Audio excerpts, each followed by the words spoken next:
11 people walked into a canyon in the spring of 1988. None of them walked out, and to this day, no one has ever fully explained what happened to them. They weren't strangers pulled together by a flyer or an ad. Most of them had known each other for years. Some had climbed together, others had guided the same routes dozens of times. They trusted each other the way people only do after long days in heat, cold, exhaustion, and risk. At the center of the group was Caleb Monroe, 36 years old, a licensed outdoor guide, former search and rescue volunteer. He was the kind of man people deferred to without realizing they were doing it. Calm voice, measured decisions, the type who double-checked maps, not because he was anxious, but because he believed mistakes were usually preventable. The plan was simple: a spring expedition into southern Utah's Red Canyon region.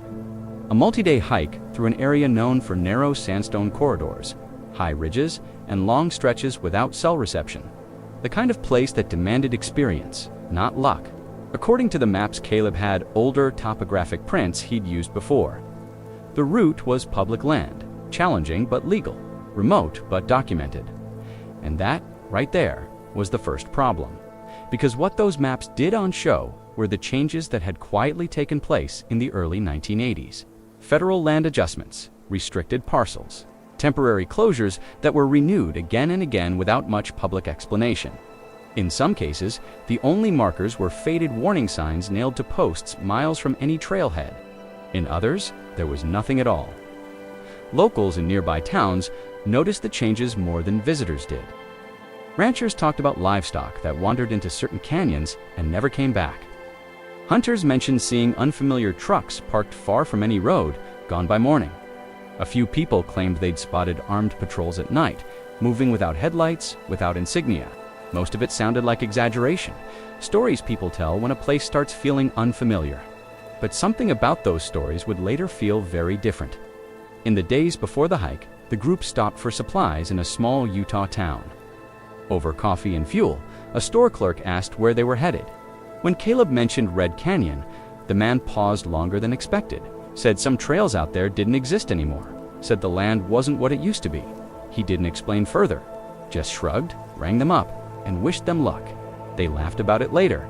Nervous locals, old rumors, the kind of warnings people gave when they didn't want outsiders around. None of it registered as serious. They'd heard worse before, and nothing on any official map suggested danger beyond the environment itself. On the morning they entered the canyon, the weather was clear, cool air, high visibility, the kind of conditions guides hope for. They parked at a legitimate trailhead, signed the registry, and set off on foot. Spirits were high, the pace was steady, conversation drifted easily between gear, old trips, and plans for the summer. For the first several miles, everything matched expectations. The trail followed a dry wash, then climbed toward higher ground. Everything felt right. That never lasts. Around midday, Caleb consulted the map and made a decision that would later define the entire case. An old fire road appeared, overgrown but passable. According to the map, it offered a shorter route toward their intended campsite. It wasn't marked as closed. There were no signs, no fences, no gates, just a faint track cutting through the terrain. They took it. No one realized that the fire road had been decommissioned years earlier, that beyond a certain point, the land designation changed, that they were crossing from public backcountry into a restricted zone that existed more on paper than on the ground. As the afternoon wore on, subtle changes began to appear. The road narrowed, tire marks vanished, old metal posts stood without signs attached. One hiker remarked on how quiet it felt, not peaceful, just empty. No birds, no wind moving through brush. It didn't alarm them. Remote places often felt that way. They kept moving. They had no reason to stop. Near dusk, Caleb decided to check in. Standard procedure.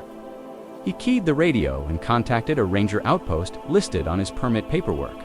The transmission was brief, clear, professional. He confirmed their position, estimated progress, and stated their plan to make camp before dark. The ranger logged the call, noted nothing unusual.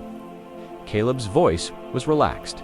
No stress, no hesitation, no indication of concern.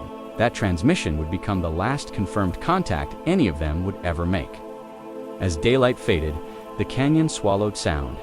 The group moved deeper into terrain that no longer appeared on current maps. They didn't know it. They couldn't have. There was no warning, no moment that felt like crossing a boundary, just a gradual sense of isolation, the kind seasoned hikers expect and accept. Somewhere after sunset, something changed. It wasn't recorded, it wasn't heard over radio. There was no distress call, no signal flare. Whatever happened didn't begin with panic.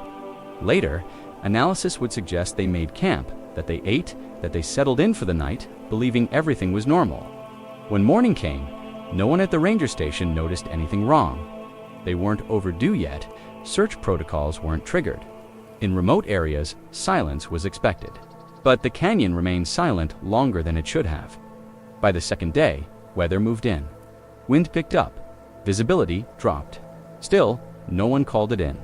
By the third day, concern began to surface. Family members back home checked answering machines.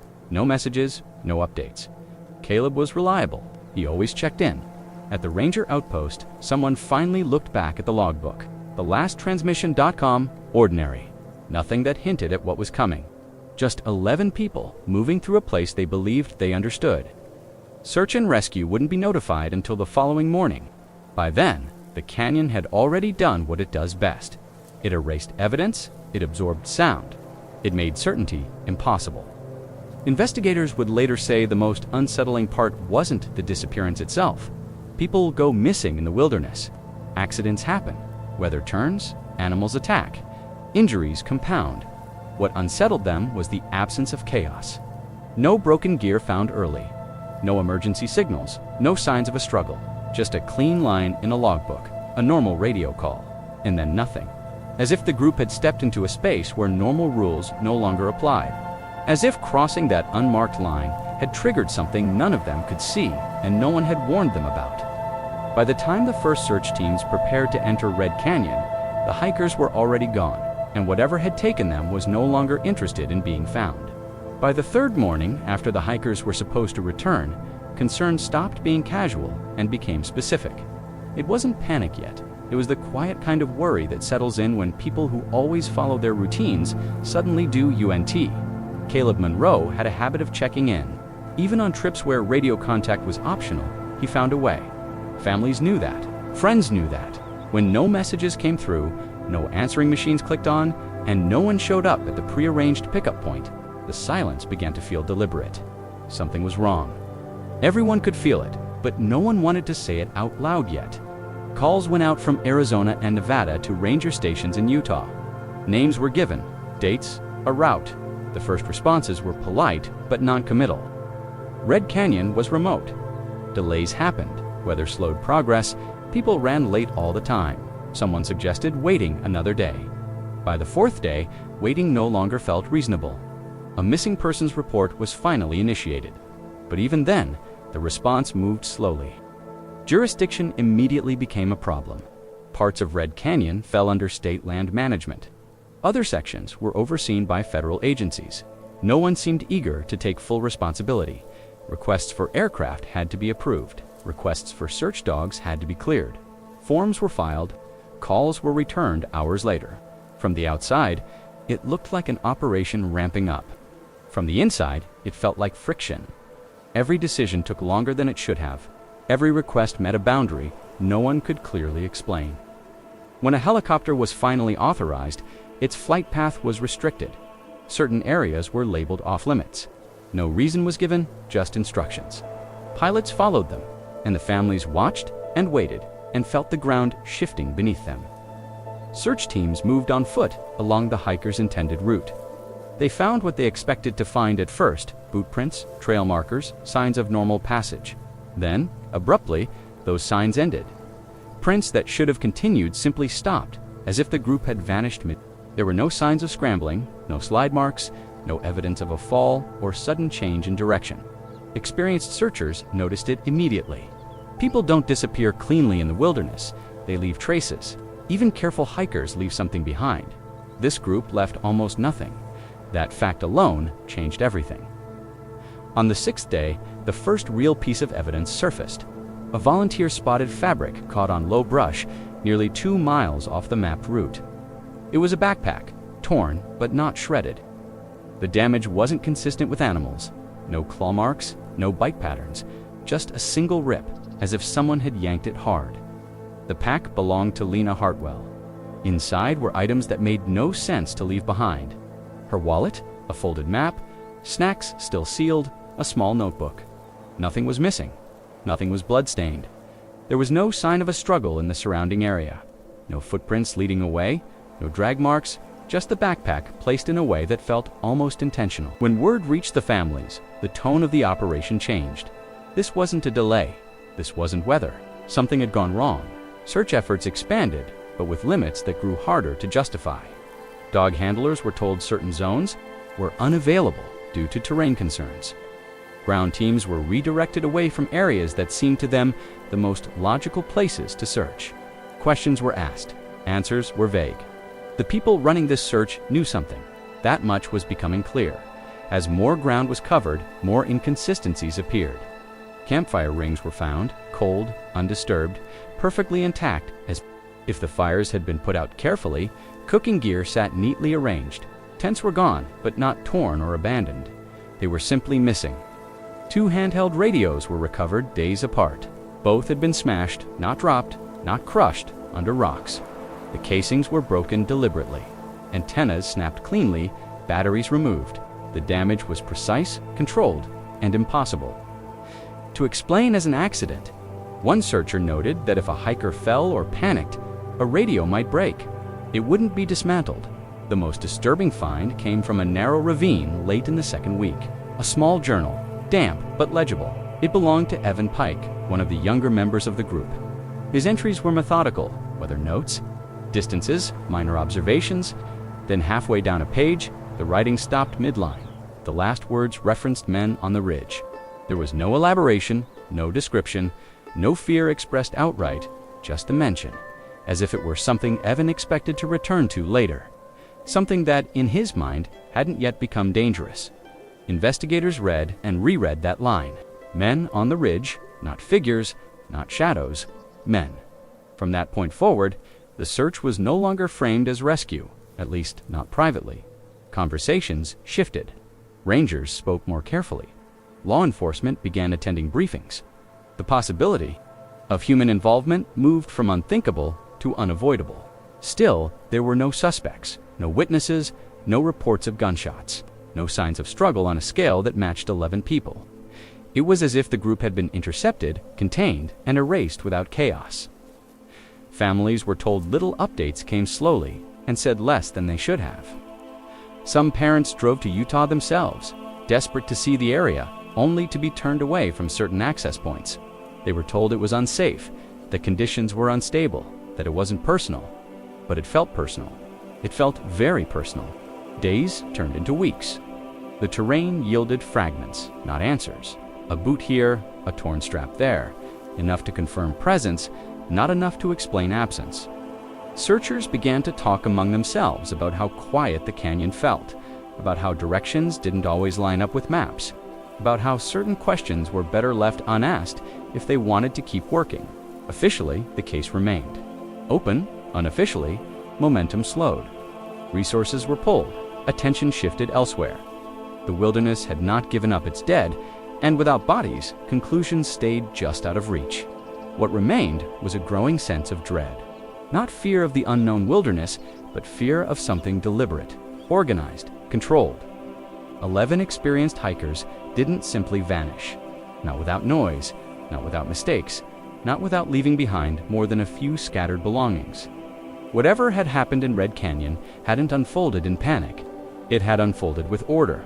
And as the search stretched on, one truth became impossible to ignore. Whoever the hikers had encountered out there had seen them first, had time to act, and had made sure there would be no witnesses left to explain what happened next. That thought alone should keep you up at night by the time search teams began finding remains months later. Investigators would already know deep down that this wasn't a case of people lost to the land. It was a case of people taken from it. Nearly a month after the search began, Red Canyon finally gave something back. It wasn't a ranger. It wasn't a helicopter crew. It was 2 recreational hikers unrelated to the case moving through a narrow box canyon that didn't appear on most modern maps. They weren't looking for anything. They were following a slot route, recommended by a friend. Unaware, they were stepping into the outer edge of an active investigation that had already begun to lose momentum. What they found stopped them cold. At first, they thought it was animal remains. Sun-bleached bone was common in the desert, but then they saw the shape of a boot, then fabric, then the unmistakable outline of a human rib cage partially exposed beneath layers of sand and debris. They backed away and reported it immediately. Within hours, law enforcement sealed the area. What followed over the next several days would permanently change the nature of the case. Search and rescue gave way to forensic teams. Missing persons posters were replaced with evidence logs. The question was no longer where the hikers were, it was how they died. The first body was located at the base of a rock shelf, positioned in a way that didn't suggest a fall. There were no fractures consistent with impact, no scatter pattern. The remains appeared placed, not deposited by chance. As teams expanded outward, more remains were discovered, not together, not in a single grave. They were scattered in small clusters throughout the Box Canyon and its surrounding corridors. 2 here, 3 there, some alone. All within a contained area that was difficult to access without knowing exactly where you were going. By the end of the week, all 11 hikers had been accounted for. What came next was worse than anything the families had imagined. The condition of the remains told a story that was impossible to misinterpret. Each victim had suffered gunshot wounds to the head or upper torso. The shots were close range, precise, lethal. There were no signs of struggle, no defensive injuries, no broken bones from restraint, no chaotic pattern of fire. Several skulls showed downward trajectories, kneeling height, execution height. Ballistics experts worked quietly. The ammunition recovered from the scene was military grade, not illegal to possess, but uncommon. The casings carried no serial, trace, no manufacturing defects that could link them to a specific batch. Whoever had used them knew exactly how to avoid leaving a trail. Autopsies revealed something even more disturbing, based on stomach contents, dehydration levels, and insect activity. Investigators determined that the hikers had not been killed immediately. They had been held alive for at least 24 to 36 hours after their disappearance. They had been fed. Food wrappers found near the bodies matched items from their own packs.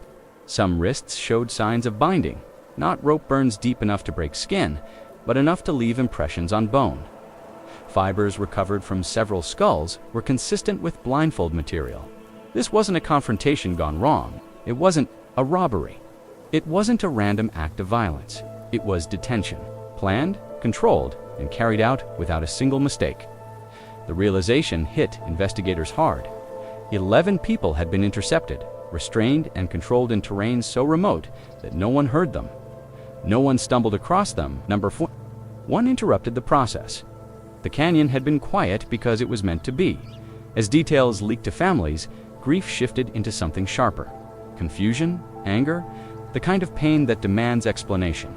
Parents asked who could do this, why their children hadn't been able to call for help, why no one had warned them the land was dangerous. Authorities offered little. Press releases were carefully worded. The incident was described as isolated.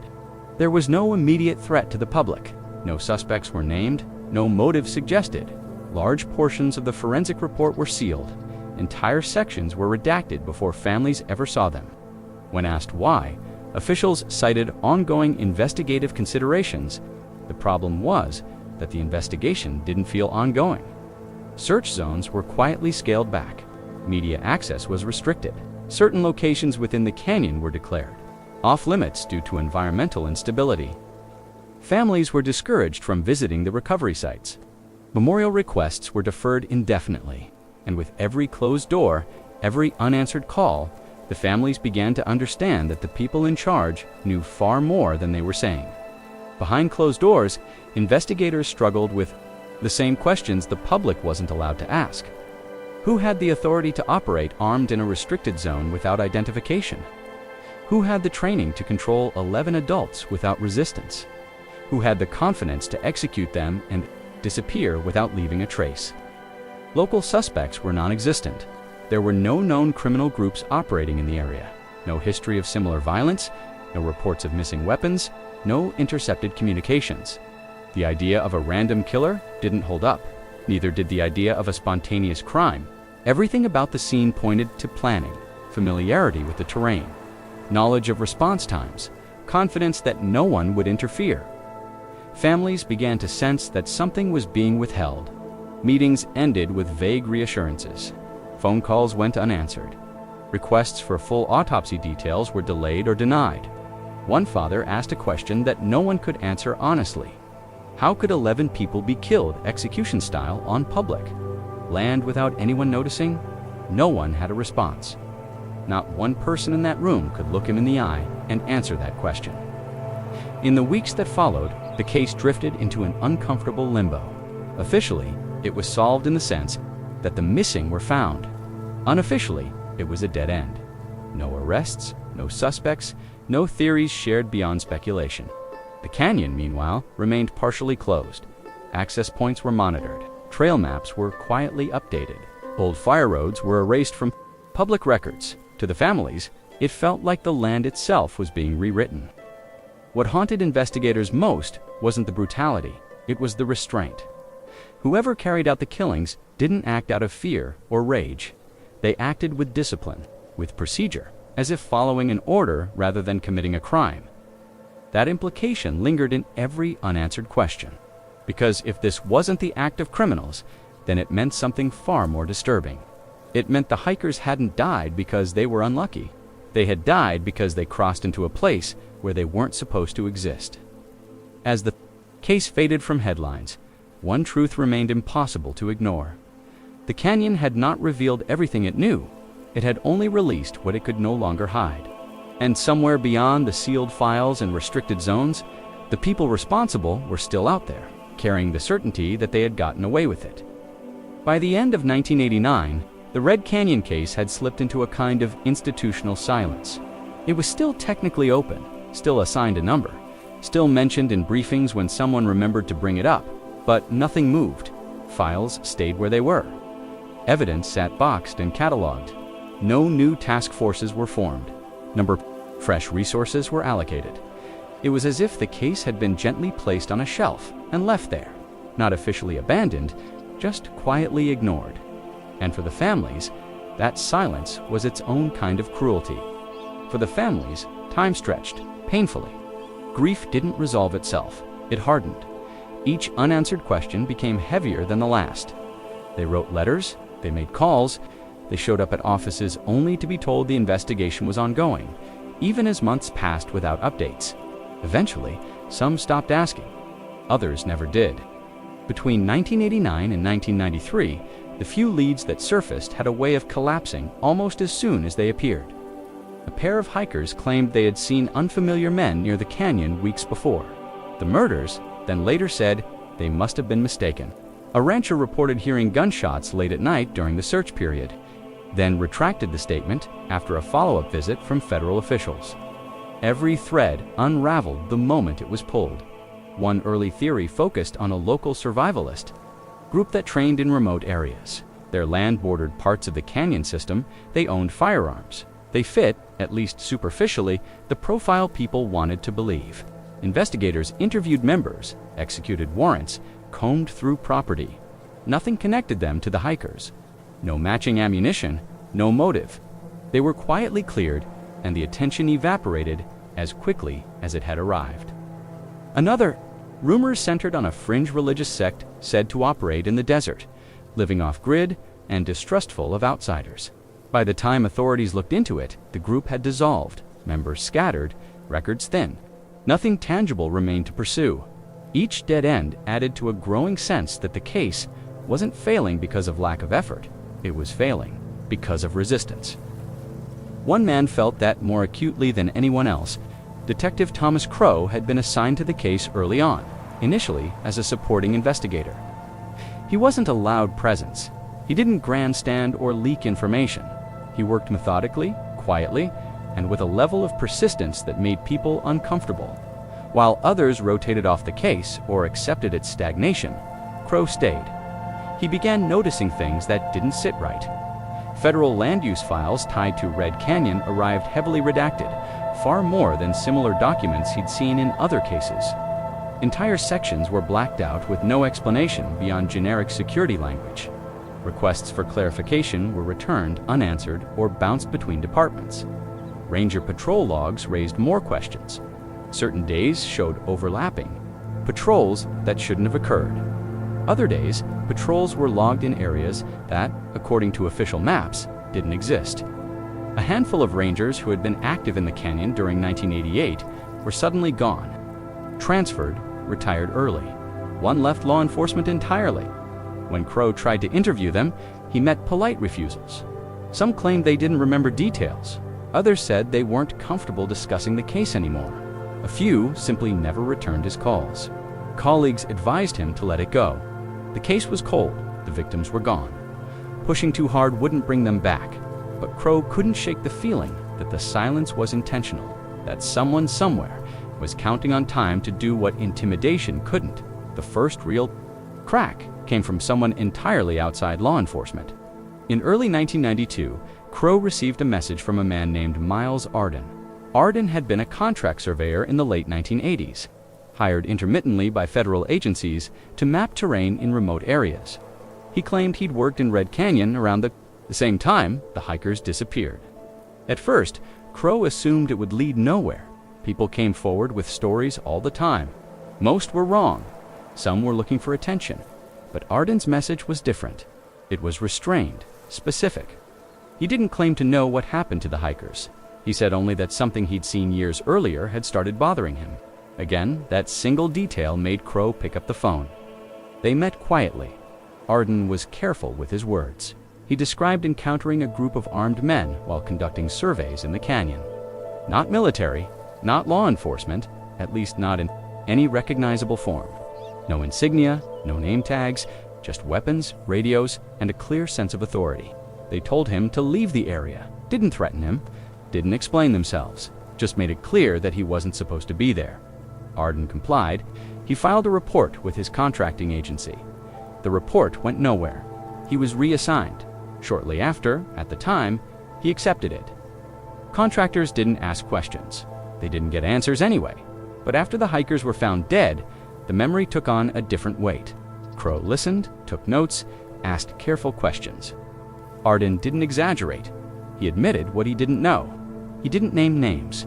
He didn't speculate beyond what he'd seen. That restraint made the account harder to dismiss. If Arden was telling the truth, it meant there had been an armed presence in the canyon, operating outside visible channels. It meant someone had been enforcing a boundary that didn't officially exist. The implication was enormous, and it was dangerous. Crow began piecing together a theory he knew he couldn't voice openly. A covert security unit, not officially acknowledged, possibly contracted, possibly deniable, tasked with protecting something inside the closed zone, something valuable enough to justify lethal force. Without proof, it was just a suspicion. Worse than that, it was a suspicion that could end his career. Every attempt to push the idea further met resistance. Requests for records were delayed. Meetings were canceled. One supervisor warned him that he was misinterpreting coincidences. Another suggested that Arden's account was unreliable. Crow understood the message. There were limits, lines he wasn't supposed to cross. But he also understood something else. 11 people hadn't died because of coincidence. They hadn't been executed because of confusion. Whatever happened in Red Canyon was intentional, controlled, and covered. And someone with real authority had made sure it stayed that way. The cost of pursuing that truth became personal. Invitations to briefings stopped coming. His role in other investigations diminished. He was warned indirectly about becoming fixated. Still, he kept working. Late nights, personal notes, quiet interviews. He documented everything, knowing that even if he couldn't act on it now, someone might one day. That belief was the only thing keeping the case alive. By 1993, the case was officially dormant. No active leads, no task force, no public updates. For most involved, it was over. For Crow, it wasn't. He had enough to know that the truth existed. He just didn't yet have enough to prove it. And the longer the silence held, the more he realized that whoever had ordered the killings wasn't worried. They were waiting. Waiting for memories to fade, for witnesses to age out, for the world to move on. What they hadn't accounted for was time working the other way. People changed. Loyalties weakened, guilt accumulated. And somewhere beyond Red Canyon, the men who believed they had erased a mistake were about to learn that some things don't stay buried forever. In early 1995, the Red Canyon case was still officially dormant when a routine investigation hundreds of miles away cracked it open again. In New Mexico, a local homicide tied to an illegal weapons trafficking ring brought federal agents into a world of unregistered firearms, shell companies, and off-book security contracts. At first, it had nothing to do with Utah, nothing to do with hikers. It was just another case involving men who moved guns quietly and disappeared before anyone thought to ask where they came from. Then the ballistics report came back.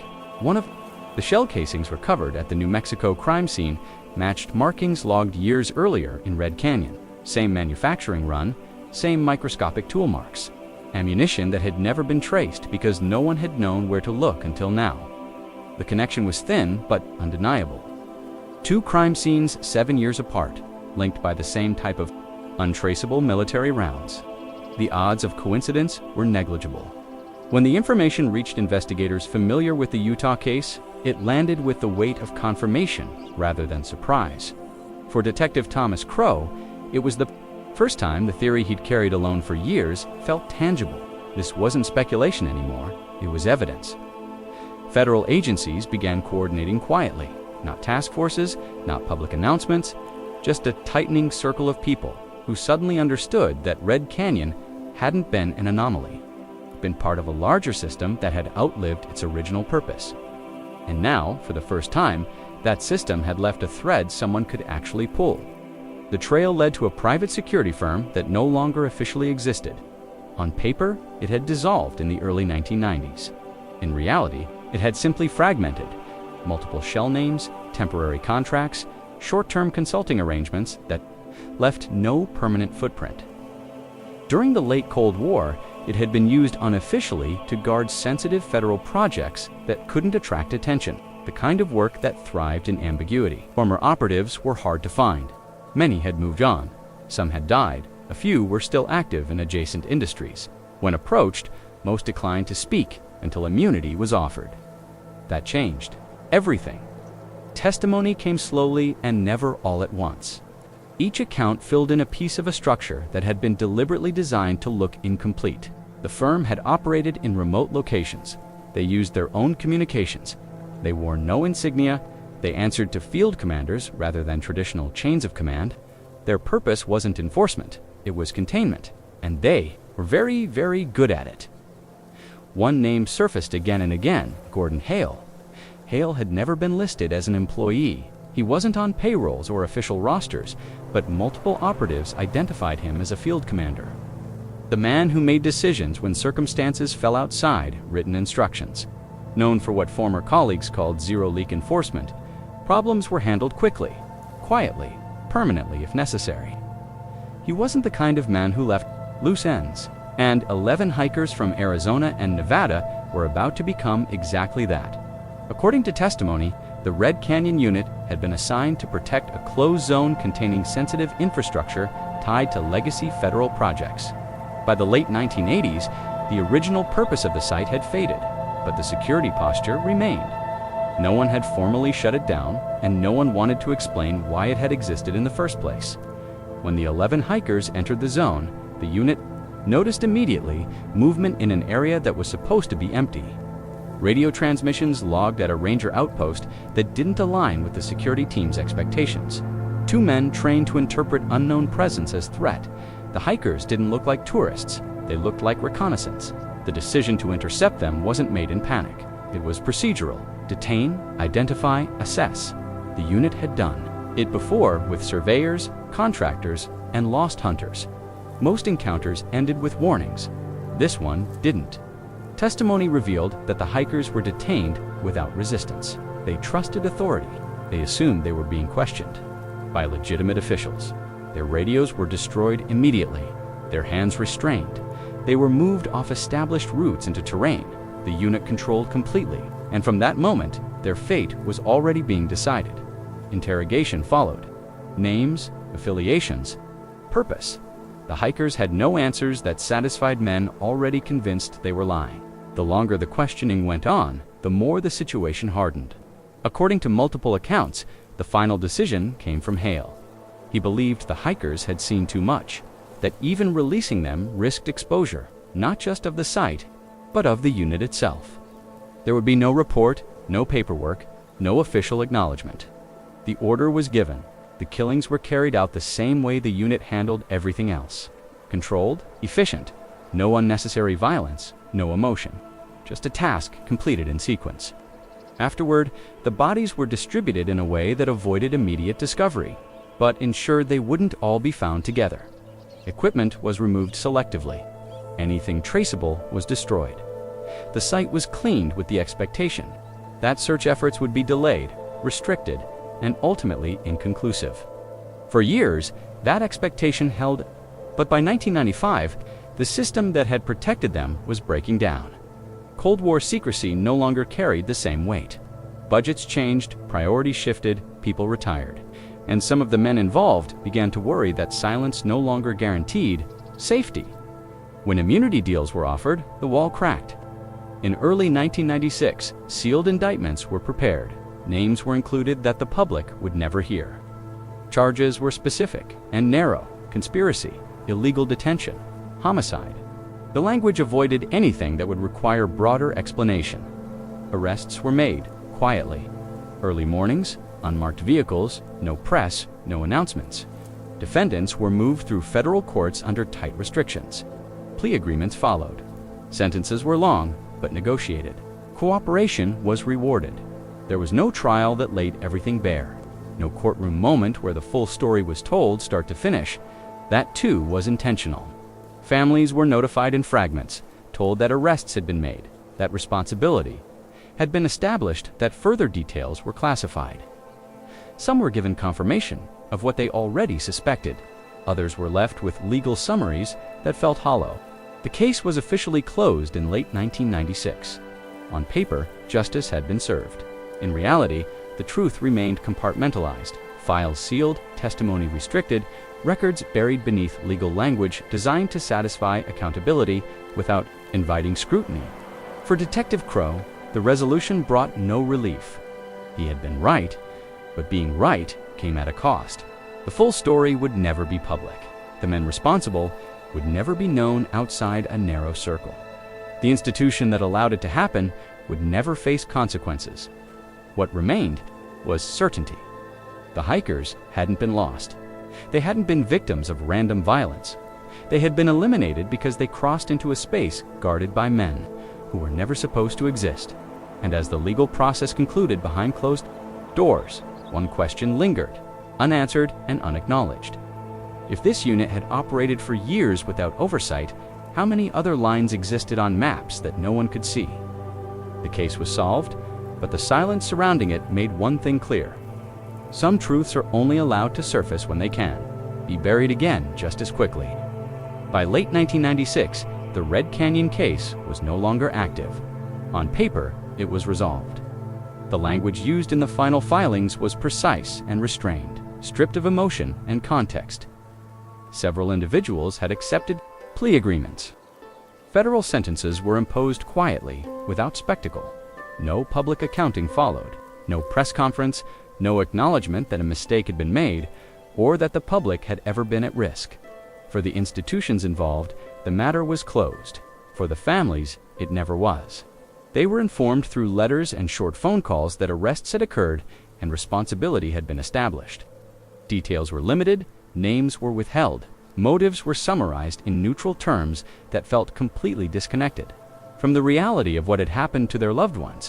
When questions pressed too close to classified ground, answers stopped. Some families asked to visit the canyon to see where their sons and daughters had spent their final hours to stand. In the place where the search had ended and the truth had begun, those requests were denied. Portions of the site were now restricted due to environmental hazards. The phrase appeared repeatedly, always without explanation. It was final. There would be no exceptions. No memorial was held in Red Canyon.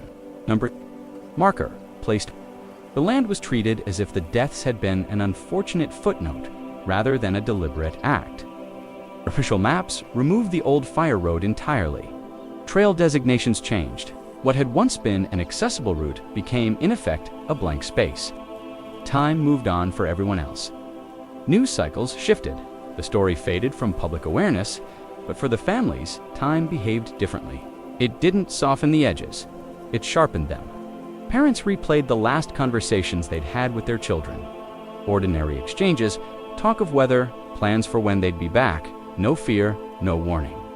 The knowledge that the hikers had trusted the authority they encountered made the loss harder to process. Trust had been the very thing that ended their lives. Siblings carried a different weight. Many suspected that the truth went deeper than what had been disclosed. They compared notes, noticed inconsistencies, the sealed records, the careful wording, the way officials avoided certain questions without ever refusing outright. It created a sense that the story they'd been given was only the surface. Some tried to pursue legal action, most were quietly discouraged. Statutes, jurisdiction, classification, each barrier was presented as procedural, not personal. The effect was the same. The door stayed closed, and behind that door, the full truth continued to breathe, contained and invisible. The canyon itself changed slowly. Access points remained monitored. Signage warned against entry into certain zones. Hikers who strayed too close were redirected. Without explanation, locals learned not to ask questions. Outsiders rarely noticed anything unusual. It blended into the landscape of restricted areas that dot the American West, places people accept without fully understanding. Just another stretch of land with rules attached. Just another place with a history no one was allowed to discuss. Detective Thomas Crow retired the same year the case was officially closed. He did not attend any ceremonies marking its conclusion. There was nothing to attend. He cleared his desk methodically, leaving behind the files he was required to leave and taking with him only his personal notes. He had been careful with them. For years, knowing they were as much a record of his conscience as of the investigation, before he left, he recorded a final statement. It wasn't for the public. It wasn't even for his department. It was for himself, a way to put words to a truth that had lived inside him for nearly a decade. He said the hikers weren't lost. They weren't victims of the wilderness. They didn't make a fatal mistake in navigation or judgment. They were erased. Removed because they crossed into a space that valued secrecy over human life. Crow understood that this statement would never appear in an official report. It wouldn't be quoted, it wouldn't change the outcome. But it mattered to him that the truth existed somewhere unfiltered, somewhere no one could redact it or seal it or summarize it into neutral language designed to protect the people who deserved no protection. Retirement didn't bring relief. The case stayed with him, not as an obsession, but as a reminder. He had learned how power protected itself, how silence could be manufactured, how justice could be administered in a way that satisfied the system while leaving human needs completely unmet. Years later, when asked privately whether the case haunted him, he didn't hesitate. He said it did, not because it remained unsolved, but because it had been solved in a way that denied closure to the people who deserved it most. The families grew older. Some parents passed away without ever learning the full story. Others continued to mark anniversaries quietly, away from cameras and reporters. The absence became a permanent part of their lives. Not dramatic, just constant. Every so often, someone would ask about Red Canyon, a journalist, a hiker, a researcher piecing together old cases. The answers they received were always partial, enough to explain the outcome, not enough to understand the cause. The truth existed, but it was compartmentalized, locked behind classifications and legal agreements that ensured it would never be fully seen. That was the price of resolution: accountability without transparency, justice without acknowledgement. The canyon remains partially restricted decades later. Its silence is unremarkable to most people who pass nearby, just another stretch of land with rules and warnings. But for those who know the story, it carries a different weight, not because of what happened there, but because of how carefully it was allowed to disappear. This case did not fade into myth. It did not dissolve into speculation or rumor. It was solved. Names were known. Orders were traced. Consequences were imposed. And yet the scars never closed. Because closure isn't just about knowing what happened. It's about being allowed to grieve honestly, to speak the truth without redaction, to acknowledge that a wrong occurred and that it mattered. In Red Canyon, that permission was never granted. Not all mysteries end in darkness or uncertainty. Some end in sealed files and quiet sentences. Some end with answers that are real, verified, and forever incomplete. The hikers were not lost. To the land, they were taken from it, and the silence that followed was not an accident, it was the plan.